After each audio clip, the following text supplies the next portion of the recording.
Way to go, man.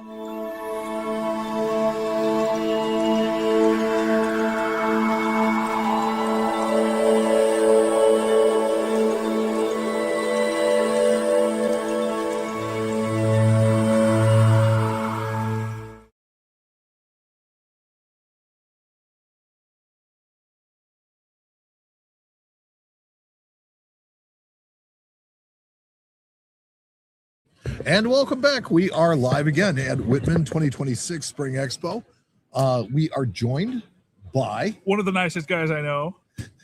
Would you please give a warm coin show welcome to Eddie Tudor of Tudor Coins? How much do I have to pay? No, for nothing. That? No, it's free. That's later. You get one free one. The next one's $40 though. Okay. Yeah. It's a pleasure being here, guys. Thanks for the invitation. No problem at all. So you come representing the American Southwest. I do. Yeah, I live in New Mexico. Okay. The great Southwest, and we travel all over the United States doing large coin shows all over the place. You had a shop for a long time. I did have a shop for a long time, and actually had two shops for a while. And I kind of wanted to get back to my love of numismatics, and it's hard to do that sometimes with a shop, as you know. You're it's preaching to the choir. So much bullion and stuff anymore, and I did it for a long time, and one of the guys that I brought under me to work under me for several years, the plan was a 3 to 5 year transition with him to take over the shop. Matt Peacock, shout out to Matt. I love Matt. He's a good dude. Matt's a good dude. Yeah, he's just wonderful, and he's so now he's taken over the shop. He still comes out and helps me with shows, but I focus mainly on large wholesale for the Albuquerque area. So that's mainly what I've been doing the last couple of months. And I always like to talk to the dealers that are out on the show circuit that nobody from the public knows. Right. And those are some of my favorite people because it's like you guys have this insight into the industry that a lot of people don't see and don't get to look at. So we're kind of lifting the covers a little bit. I'm flying under the radar a little bit. I've sat next to a dealer and he goes, "Hey, is this your first show? I've never seen you before." Wow. And it was like, man, I've been on the show circuit for I don't know how long. The rubber chicken dinner circuit. Yeah, it's the what? The rubber chicken dinner circuit. No, it's the lollipop chicken. Yeah, it's true. The lollipop. You know what? You know who has the best lollipop chicken? Well, I already know the answer to this. I'll tell you what, use Mandarin in Chicago during Central States. I go out with my buddies Matt King. Yep. I go out with the Mundins. You know the Mundins. Well, I'm related to one of them. I know. And so, in fact, you've been there with us several times too. And yeah. Use Mandarin. Yeah, use Mandarin is the place. Yeah, that's the place to go. And the funny thing is, too, like, that's one of the things that I love about the show circuit is not necessarily the show itself, but the seeing your friends from all over the country. Yes. That you get together at these events and then you go and you do business in the day and argue over $5 and then you spend $1,000 on dinner like it's nothing. Right. Yeah. For everybody. And true story. It is very true story. It's very interesting dynamic, but it's one of my favorite parts about being in this industry. Yeah. Yeah. It's great. I love it. And so, yeah, so that gave me back to your question. That kind of got me back to my roots of where I really started was dealing in rare numismatics. And so that's what I'm focusing on mainly. So you and I are kindred spirits in the fact that you're a key date guy. Oh yeah. I love key dates. Yeah. I love key date coins. It's where I started. It's really my focus. It's my love. What is it about them that really lights your fire? Well, I mean, obviously the rarity of it, but there's so much of the key dates that are holding their value anymore too, and so, when we have people come up to the table or in the shop wanting to know what a good thing to invest in, I think key dates is the way to go. It really is. That's always my answer. You know what I think is really funny? So people collected by date and mint mark for the longest time, and they really have kind of gotten away from it in recent years. The key dates are always available. Yeah. But it seems to be that some of the more common stuff may become more difficult to find going forward because nobody cares. Yeah. And it just gets handled like the common stuff that it is. And finding stuff in really high grade and common coins may become a challenge at some point. Yeah. I agree totally. And it's getting harder and harder to find good quality material. Well, that's affordable, that you can pass on to your customer. Yep. And there's lots of coins out there, but finding nice coins is the hard part right now. I mean, how many times you walk on the floor and you see silver dollars? I mean, everywhere. you know, everybody has I hear silver some right dollars. now. Yeah. Yeah. Well, there you go. Yeah. So yeah, to me, the key dates are definitely the way to go for sure. So that being said, is there anything right now that you really think is undervalued? You think is a good deal for folks right now that if they're looking for somewhere to maybe point their money or a new direction to head in? Is there anything you like? You know, I always think that nice key date red copper is always good. I think that's a good way to go. I do think that there's going to come a point that better date gold is going to. There's no spread in it right now. Nothing, because yeah. of the Well, way, at $5,000 gold. yeah, with it's really $5,000 hard. gold, and I think once that levels off, I think better date gold, you'll start seeing, you know, A return of a premium? return of premium on. You know, I saw your podcast you did with Alan Rowe. You know, Oh, at the yeah? last, you know, I was talking about CC 20s, and you know, there's not real much of a spread in those There's anymore, and there should be. It's Yeah. they're scarce state coins, and I think that will return back at some point too when the metals start. Yeah, we leveling have off. to kind of just level off and stay in a range for a little while and kind of do the swim in a certain the range. roller coaster ride that all of us Yeah. dealers have been dealing with It's- the metals. It's like everything is almost in free fall right now. You have to find some sort of way of establishing yourself before premiums can return and all the other stuff can It's like return. catching a fallen knife Yeah. right now. For Yeah, sure. it is, man. Grab For for that sure. handle. Yeah. And For sure. and that's the most annoying part. I like coins. This bullion stuff is just annoying. It takes. I mean, don't get me wrong. There's money to be made, but I would much rather spend 5 figures on a nice, big, awesome coin collection than I would spend 5 figures on a pile of silver. Yeah. And look how many. I really thought too when metals went up, I really thought that there was going to be a lot of really nice, better date coins that would come out that were in OGHs and Rattlers and that kind of stuff.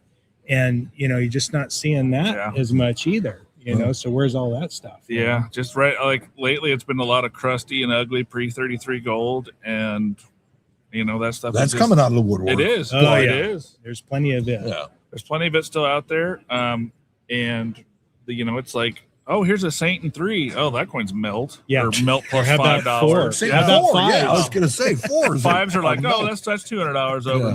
melt. When there used to be $1,000 over melt. And Do you have a favorite series or a favorite coin? Oh, I do. Yeah. Actually, $2.5 and $5 Indians are my favorite. I Okay. love the Incuse design. 2 of my first real coins that I can ever remember buying as a collector was an 11D. Really? Yeah. And what was interesting about that was my grandfather was the one that got me started into collecting coins, because at that time I was selling newspapers, and you could still find silver coinage and Indian head pennies and that kind of thing Yep. in change. And his birthday was 1911. And so, something else that I actually ended up learning years later after meeting Alan Shine, that wrote the book for $2.5, $5 Indians, is Pratt, that's the designer for the $2.5, $5 Indians. We have the same birth date. So it just kind of a weird, like a meant to be dynamic, I guess. Huh. You are kindred spirits with Bella Lion Pratt. Yep. also from out in the middle of nowhere? Yes. I say yeah, that, but That's always been my favorite series. And if you look at our cases, we've always got $2.5 and $5. It's Indians. funny. The $2.5, $5, and $10 Indians, Yeah. especially, have really taken off lately. I just see a ton of it. It's about the only gold coin that people really ask for. They really come in and they want them, and you show them. Oh yeah, that's cool, and Yeah. you could charge a premium for Indians. It's such a pretty design. Yeah, and that is the thing. You Yeah. know, it's different than a $20 Saint where there's no premium at all. And again, I think that getting back to the investor type coins, I think 11Ds, a $29 $5, things of that nature. That's 08S. yeah, 08S. Those are things that 09Os. Yeah, oh, that's a great, I love that's a great one. that is a great one. It's an omit gold. Yeah, and so those are the types of investor type coins that I think really should be the focus. Yeah, you're not wrong. That's one question that as a coin dealer with a shop I get all the time. What should I buy? Yeah. What should I buy? I've got X amount of dollars. What should I buy?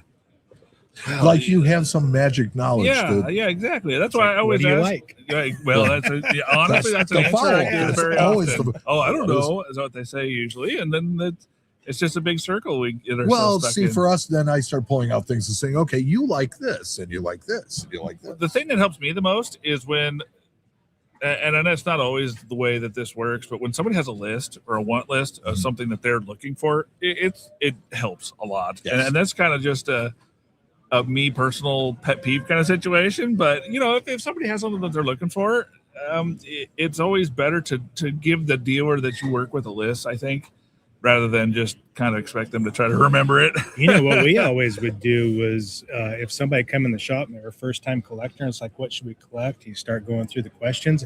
I'd always push them through something that was 100 years older than they were. Oh, that's always fun. Because somebody'd be looking for a birthday present. It's like, well, instead of getting a proof set, get something that's 100 years Something that's older. worth $4. Yeah, then who you're giving the gift to, and that's a good way to start. Yeah, and it gives collecting. them a nice range that they can pick from too. Because it's like you go Indian head cents, you go all kinds of different things, going back 100 years. Yeah. And then the other thing that I always steer people towards, obviously, is typesets. Typesets, I love typesets. It's the undecided person's way to collect. You get one of everything, and then one of them might bite you in the butt, and you get it figured out, and that's what you decide you like. So are you enjoying the Baltimore weather over the New Mexico weather right now? Yeah. No. What you mean? It's not wet and rainy there all the time. But what was funny too is my wife and I were talking about this morning. We get up, she goes, "Oh, another dreary day in Baltimore." And I said, when we were here in the summer, it was kind of the same way. And so.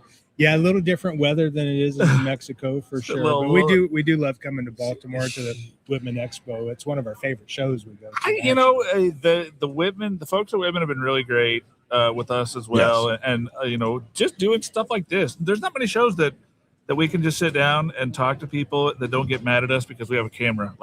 That's the interesting part. And that's what I like. And we like. For our listeners, get to know the people that are at these shows, because if they attend shows, they're going to run into a lot of them. Yeah, they might run into you and be like, "No, I saw you on the thing," and they won't think it's your first show anymore. Right. Well, you can see the activity behind us. It's been a pretty busy show. We've been pretty busy. That's kind of why I like it, because it's like a newsroom. Yeah, this is our first with doing this, and I actually like this a lot better. I do too. I think whoever thought of it was brilliant. Every once in a while, a blind squirrel finds a nut. Okay. But so what prompted your decision to leave the shop life and come strictly on the show circuit life? Honestly, I had been doing it for a long time, and I wanted to have more time to focus on doing more shows, but also take a little bit of time off. It's hard to do when you have a shop. It's kind of like having a surgery to remove the malignant part of something, and you got to keep the rest, which is kind of cool. Right. Yeah. Yeah, and it is kind of cool. And I mean, like last week we were in Mexico. I didn't go to A&A. I went to Mexico instead, but I had that choice that I could make and didn't have to worry about what was going on at the shop and things of that nature. So, as somebody that runs a shop, it's hard to take off that time, especially in this market. Issues, just so many things that go into. People have no idea. Mike and I were talking earlier about the guys that come in and want to camp out in the shop, and talk, and that's great to a certain extent, but if you're a customer, if you're a customer, but it also gets to the point where you've got so many other things to do, and it's just hard to get everything fit in your schedule. Especially nowadays with the volume of customers that are coming in the door. Sometimes it's lines out the door sometimes. Yeah. Well, I mean, bullion will do that, right? It's just it has turned our business on its head. Because now, instead of focusing on numismatics, we're more or less focusing on bullion and just trying to keep making money and keep the funny thing is, at the office, I said when silver finally came off of those massive over highs. $100 levels. I was like, hey guys, guess what? We actually get to look at coins again. Yeah. I think you Because- could talk to any of the guys on the floor, and I have heard several conversations about it. About, you know, it was great with the run up, and people did very well with it. They brought more customers into their shops that way, but it kind of got to the point where, you know, enough's enough. It's like, hey, let's take a look at some real coins Yeah. for a while, you know. And you was hearing all those comments about, you know, it'd be nice to sit down and look at a nice 09S VDB or Yes. 55 double die or something Yep. like that, and not have to deal with buying 100 ounces of silver, or, you know. At $10,000. Well, and that's the thing. So I was talking to Eddie, and I made the comment that, you know, it's like you sell somebody 2 Saints for cash, Yeah. and you're filing an 8,300 Yeah. You have because to you're fill over 10 paperwork. grand. It's just insane. So it changes the business in so many ways that are unforeseen, that you don't really think about, and that's why I kind of like what you did. It's like you got rid of the part of the business that, you know, you really didn't want to do anymore, and is the more nuisance part of the business, and got to the part that you enjoy. I'm really think that's kind of brilliant. My good friend Matt Peacock, one of his famous sayings is like, you know what? I just want to buy coins and sell coins. Can I do that? You know, can we just deal with collectors and buy coins and sell coins? it was only and that not have- simple. It was only that simple. You know? God, I wish it There's was. so much more that goes into running the shop than people even realize. So, Yeah. And all the boring stuff, the accounting and Well, it's the paperwork, paperwork, the and bullion, and yeah. the scrap. that'll get you in Takes trouble if up you're not more doing it. Right, time. exactly. Every day, and you got into this because you enjoyed coins. Right. Yeah. Which kind of wraps us back around to the original question. It's like, I wanted to get back to, you know, dealing in coins, you know, so. I was, whenever somebody asked me about stuff at the office, and especially when they criticize the way I'm doing something that's not coin related, I look at them and say, I'm a hell of a coin guy. I suck at this business thing. Okay, you guys find somebody else to help me here, because you know that's what it is, and Yeah. that's just kind of how I have to deal with it over there. And some guys are like that. Some dealers are like that. So. Well, For Eddie, sure. I appreciate you. If somebody wants to use- contact you, if somebody is interested in what you have to offer, is there a way to do that? Can they? Yeah, you can get on my website, tudorcoins.com, and all my contact information on there. We have a large presence on eBay. Yep. You see us at all the shows, except for the one guy that hasn't seen me before, but most I don't think everybody you've else seen a lot knows. of people. But most everybody else knows who I am. So That's right. Well, now we know who you are, and I'm I had really no glad idea that this you guy stopped was- by. yeah, no, I do. I Yeah. don't know. Thank you so much, Eddie. We All appreciate right, Thanks, it was Eddie. a pleasure. We Thanks made for a new having friend me. today. And I cool. hope you have a great rest of your show. All Have a right. good show. Thanks. Yeah. Thanks for having me, guys.